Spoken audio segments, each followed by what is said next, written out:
agree totally with Jen that you have to start with your passion, but that you really need to find a great idea and then look around the world and see who else might be making something similar, and then find your niche within that world.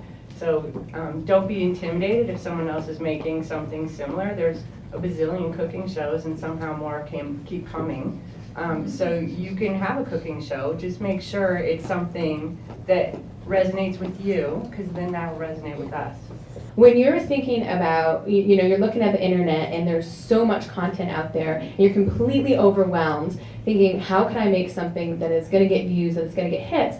Really think about brand. And what I mean by brand is, what very unique thing do you bring to the table, whether you are a host and it's your personality, whether you're a writer and it's the style of which you write. And I'll give you a great example in a second.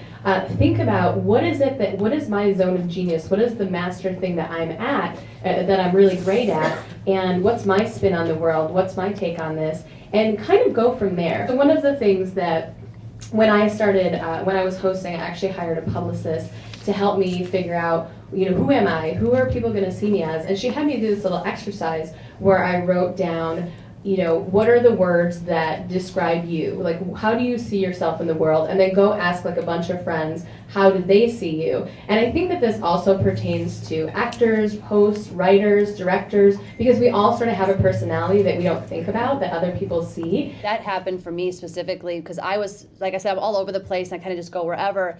And one day I realized I really love romantic comedies. Like, that's what I love to watch, and romantic dramedies. So I started to do that. I made a music video that was a romantic comedy theme. I did a short film as a romantic comedy theme. I sold that short film. I made a profit on a short film because I started to go with my heart, started to go with my passion. I think the word brand is being redefined by social media and the internet. Brand to me is your heart. Mm-hmm. Do your heart. Mm-hmm. Do who you are. I look at it like I have a lifestyle brand, and I love it. It's my passion. It's my heart. It's everything I am.